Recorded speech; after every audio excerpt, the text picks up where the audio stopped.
Kementerian Pekerjaan Umum dan Badan Pusat Statistik menaikkan kesepakatan bersama tentang penyediaan, pemanfaatan, serta pengembangan data dan informasi statistik bidang pekerjaan umum. Kesepakatan ini sebagai upaya menurunkan incremental capital output ratio di bawah 6% pada sektor pekerjaan umum.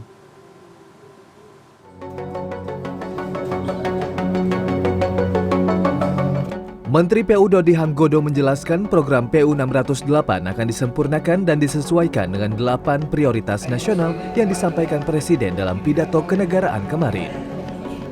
Hal tersebut disampaikan Menteri PU Dodi Hanggodo usai menandatangani kerjasama dengan Badan Pusat Statistik pada Selasa pagi di kantor Kementerian Pekerjaan Umum, Jakarta Selatan.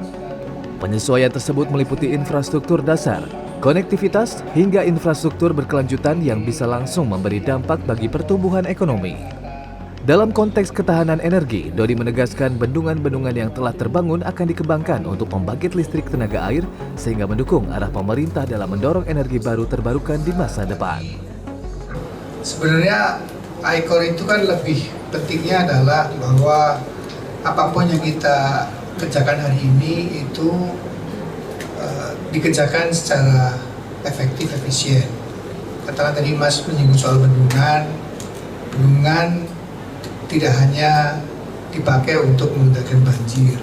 Bendungan tidak hanya dipakai untuk mengairi sawah, apakah itu lewat irigasi atau lewat sungai, tapi juga bisa dipakai kebutuhan lain, misalnya untuk membangkit listrik, misalnya. Dari situ saya yakin sih kalau bendungan itu bisa maksimal, semua fungsi dasar suatu bendungan itu bisa difungsikan dan suatu bendungan, pasti ICOR-nya akan semakin rendah.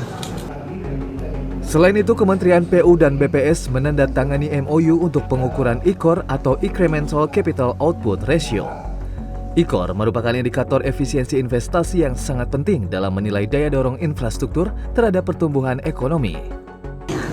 Jadi kalau itu adalah semacam rasio antara persentase dari investasi terhadap rasio antara persentase pertumbuhan ekonomi dibagi dengan persentase investasi. Nah, jadi kalau 1% investasi berapa sebenarnya bisa menggigit pertumbuhan ekonomi? Itu Pak ICOR. Nah, jadi tentunya untuk menghitung ICOR kita juga memerlukan data yang lengkap.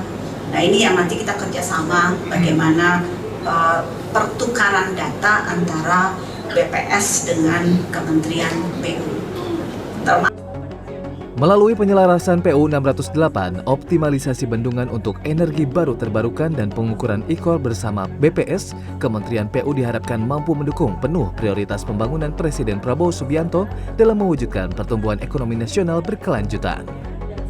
Aji Atmoko, Jakarta.